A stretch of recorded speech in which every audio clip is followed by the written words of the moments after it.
سورۃ الاعراف کی آیت نمبر 80۔ الحمد للہ وکفی وسلام علی عبادہ الذین اصطفی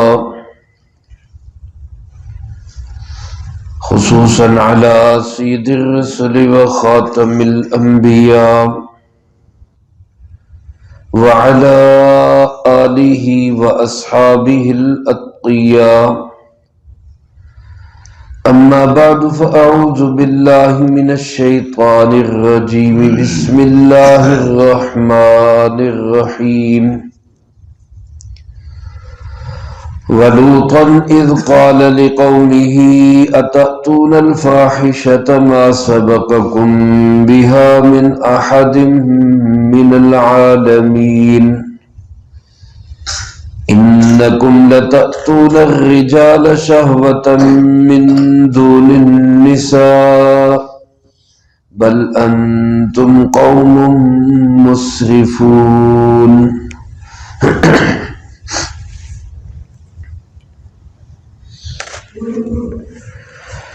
ان آیات مبارکہ میں اللہ رب العالمین نے چوتھی قوم کے واقعے کو ذکر کیا ہے۔ واقعات کے تسلسل میں آپ حضرات اس سے پہلے تین قوموں کے عبرتناک انجام کو سماعت فرما چکے۔ حضرت سیدنا نوح، حضرت سیدنا ہود اور حضرت سیدنا صالح علیہم السلام کی قوموں کا تذکرہ گزرا۔ ان آیات مبارکہ میں اللہ تعالیٰ نے اس چوتھی قوم لوط، جن کی طرف اللہ کے نبی حضرت لوط علیہ السلام کو بھیجا گیا، اس کا تذکرہ فرمایا ہے۔ حضرت سیدنا لوط علیہ السلام یہ حضرت سیدنا ابراہیم خلیل اللہ علی نبینا وعلیہ السلام کے بھتیجے ہیں۔ ان کے والد کا نام ہے ہاران، لوط بن ہاران، اور ہاران اور ابراہیم دونوں بھائی ہیں، اور ان کے والد کا نام آزر یا تارخ ہے۔ یہ حضرت سیدنا ابراہیم علیہ السلام کے سگے بھتیجے ہیں اور واحد مومن ہیں جو حضرت ابراہیم علیہ السلام پر ایمان لائے تھے۔ حضرت سیدنا ابراہیم علیہ السلام نے جب توحید کا علم بلند کیا تو گھر سے لے کر حکومت تک سب شرک میں ڈوبے ہوئے تھے۔ اپنا گھرانہ بھی، والدین بھی سب مشرک تھے، لیکن اللہ کے نبی علیہ السلام نے اللہ کے حکم سے توحید کا ڈنکا بجایا، جس کی پاداش میں ان کو 40 دن کم و بیش آگ میں بھی رہنا پڑا، اور پھر اللہ کی طرف سے ہجرت کا حکم ہوا۔ حضرت ابراہیم علیہ السلام کا علاقہ تھا بغداد سے کوئی 60-70 میل کے فاصلے پر ایک بہت بڑا شہر تھا، بابل اس کو کہتے تھے۔ اس شہر کے رہنے والے تھے، تو حکم ہجرت ہوا کہ آپ کنعان میں یعنی فلسطین میں آپ چلے جائیں۔ حضرت ابراہیم علیہ السلام نے اس وقت جو ایمان لانے والے تھے ان کو ساتھ لیا، اور وہ کون تھے؟ وہ دو ہی افراد تھے، ایک ان کی اہلیہ حضرت سارہ رضی اللہ تعالی عنہ، اور ایک ان کے بھتیجے حضرت لوط علیہ السلام۔ یہ مختصر سا ایمانی قافلہ ہجرت کر کے شام کی طرف، فلسطین کی طرف چلا۔ راستے میں مصر میں وہاں کے بادشاہ کی شہزادی حضرت ہاجرہ سلام اللہ علیہا، وہ بھی ساتھ ہو گئی۔ حضرت ابراہیم علیہ السلام نے بعد میں ان سے نکاح بھی کیا۔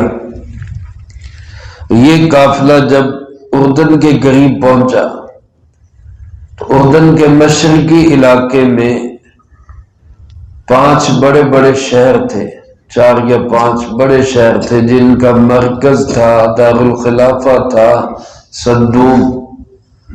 اس قوم کو بھی صدومی کہا جاتا ہے، صدوم ان کا پایہ تخت تھا۔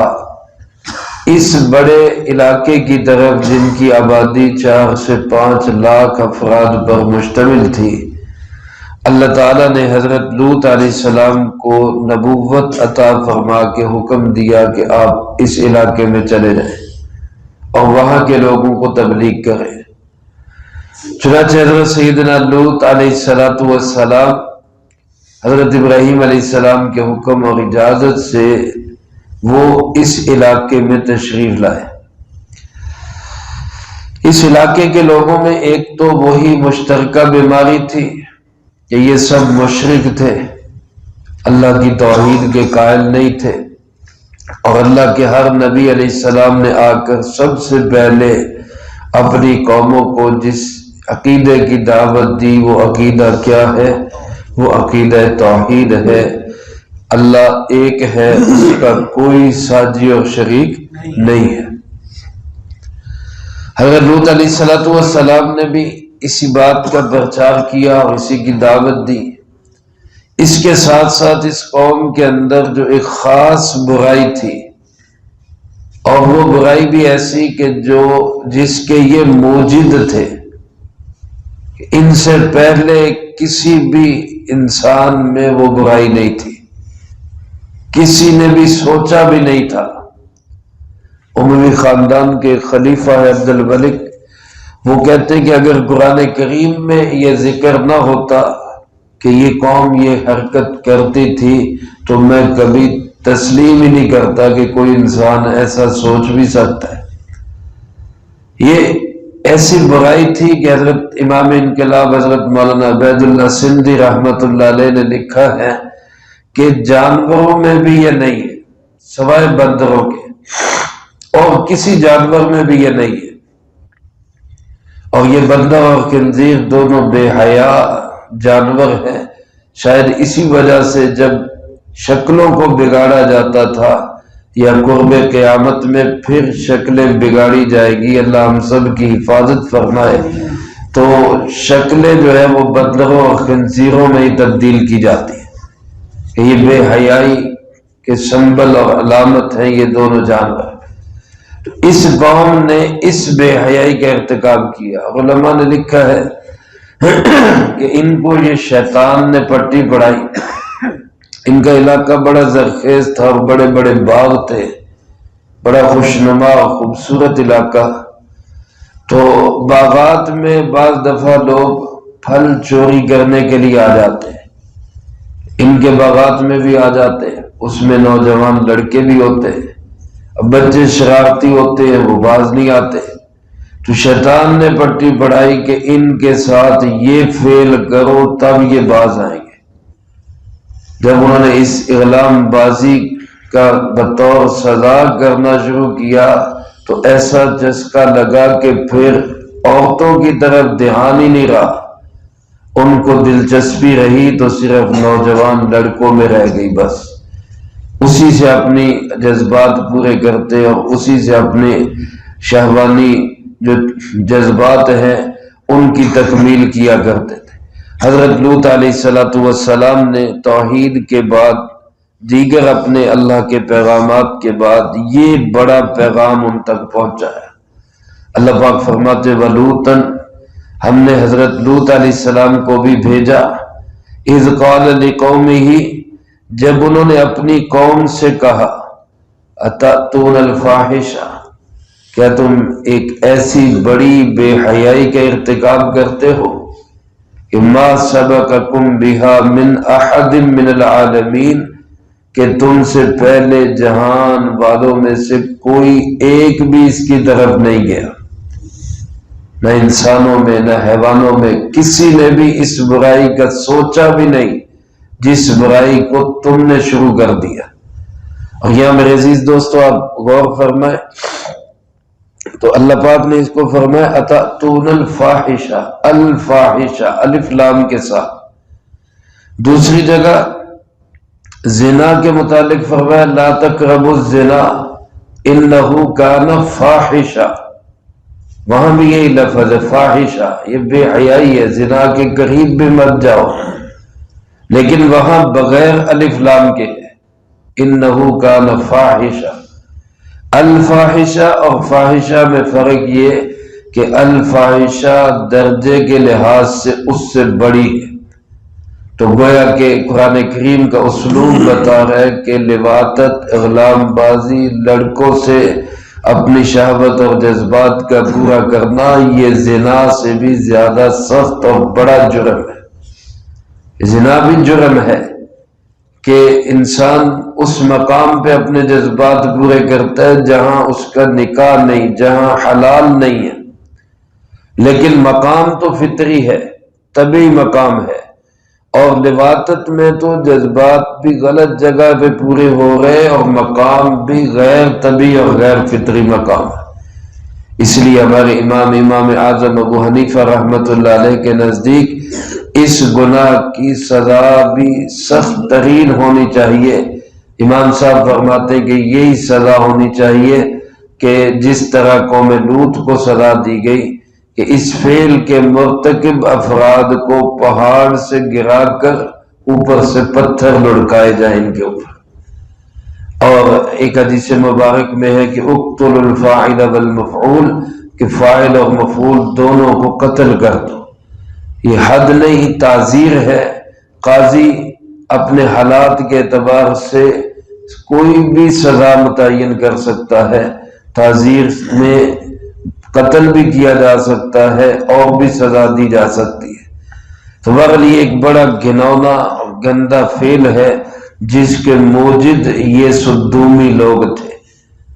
اللہ پاک نے فرمایا ما سبقکم بہا من احد من العالمین، تم سے پہلے کسی کا اس طرف کو گزر بھی نہیں ہوا، کسی نے یہ سوچا بھی نہیں جو تم نے کام شروع کر دیا۔ فرمایا انکم لتأتون الرجال، پھر اس کو واضح کیا کہ تم مردوں کے پاس آتے ہو شہوتاً، اپنے جذبات پورے کرنے کے لیے، من دون النساء، عورتوں کو چھوڑ کر۔ یعنی پھر اس حد تک ذہنی غلاظت آ گئی کہ عورتوں میں کوئی انٹرسٹ ہی نہیں رہا، حتیٰ کہ آگے ان کے واقعے میں تفصیل سے آئے گا جب فرشتے بھی نوجوانوں کی شکل میں آئے تو حضرت لوط علیہ السلام نے کہا کہ ہؤلاء بناتی ہن اطہر لکم، یہ میری بیٹیاں ہیں، تمہارے لیے بڑی پاکیزہ ہیں، ان سے جائز طریقے سے نکاح کر کے ان سے اپنے جذبات کو پورا کرو۔ تو انہوں نے کہا کہ ما لنا فی بناتک من حق، ہمیں تمہاری بیٹیوں میں کوئی انٹرسٹ ہی نہیں، کوئی دلچسپی نہیں ہے، ہم جو چاہتے ہیں وہ تمہیں پتہ ہے کہ ہم کیا چاہتے ہیں۔ اس حد تک ذہنی غلاظت ان کی بڑھ چکی تھی۔ حضرت لوط علیہ السلام نے فرمایا بل انتم قوم مسرفون، تم قوم ہی ایسی بن چکے ہو جو حد سے تجاوز کرنے والے۔ علماء نے لکھا ہے کہ بہت ساری برائیاں تھیں ان کے اندر، مختلف قسم کے مقابلے، یہ جو جانوروں کو لڑائے جاتے ہیں یہ مقابلے بھی اس قوم کے اندر تھے، حتیٰ کہ اس حد تک یہ خسیس اور گھٹیا ہو چکے تھے کہ ہوا خارج کرنے کے بھی مقابلے کرتے تھے، ہوا کون زیادہ اونچی خارج کرتا ہے اس کے بھی ان کے اندر مقابلے ہوتے ہیں۔ العیاذ باللہ، اللہ پاک معاف فرمائے۔ یہ ایک انتہائی پستی اور ذہنی غلاظت ہے۔ ان کے ججوں کا حال یہ لکھا ہے کہ حضرت ابراہیم علیہ السلام نے ایک موقع پر کسی کو بھیجا کہ جاؤ ذرا پتہ کر کے آؤ میرے بھتیجے لوط کا کیا حال ہے، کس حالت میں ہے۔ تو وہ شخص جب آئے، اب وہ مسافر ہیں، سفر کر کے آئے، بستی میں داخل ہوئے تو ایک آدمی نے پتھر مار کے سر پھاڑ دیا، بجائے اس کے کہ ان کی مہمان نوازی کرتا، گھر بٹھاتا، کوئی کھلاتا پلاتا، کوئی حال پوچھتا، کوئی وجہ پوچھتا کہاں آئے ہو، کس سے ملنا ہے، الٹا پتھر سے سر پھاڑ دیا۔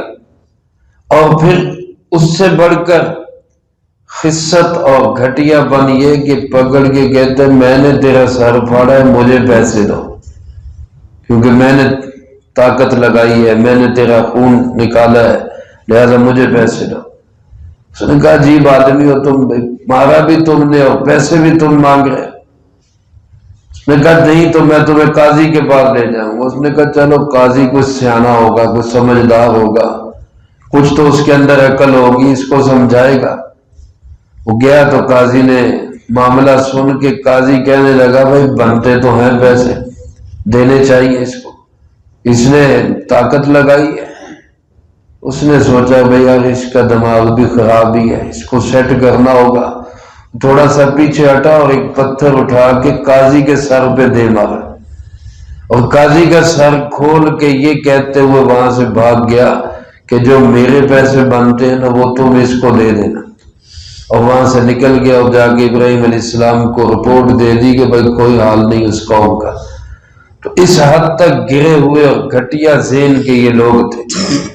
حضرت لوط علیہ السلام نے بڑی ہمدردی کے ساتھ، خیر خواہی کے ساتھ اور منت سماجت کے ساتھ جب یہ دعوت دی اور برے کام سے روکا، کیونکہ اللہ کے نبی علیہ السلام تو آتے ہی معاشرتی برائیوں کو ختم کرنے کے لیے، تو یہ معاشرتی بیماری تھی، اور ایسی بیماری تھی جس کو یہ بھی نہیں کہا جا سکتا کہ بندہ ماحول سے متاثر ہو گیا، کہ ایک بڑوں سے باپ دادے سے کوئی برائی چلتی آ رہی ہو، اگرچہ وہ بھی برائی ہوتی ہے، چھوڑنی چاہیے، لیکن وہاں تو بندہ کہتا ہے یار کیا کرے، مجبور ہے، رسم ہے، رواج ہے، اور یہ تو کام ہی انہوں نے شروع کیا تھا۔ تو اتنی بڑی غلاظت سے جب اللہ کے نبی علیہ السلام نے طہارت کی طرف بلایا تو کیا جواب دیا، اس کا تذکرہ اللہ پاک نے اگلی آیات میں کیا ہے، وہ انشاءاللہ اگلی فرصت میں آئے گا۔ اللہ پاک سے دعا ہے اللہ مجھے آپ کو سب کو قرآن و سنت کی صحیح سمجھ نصیب فرمائے، اور جو کہا سنا اس کو زندگی میں لا کے دوسروں تک پہنچانے کی توفیق عطا فرمائے۔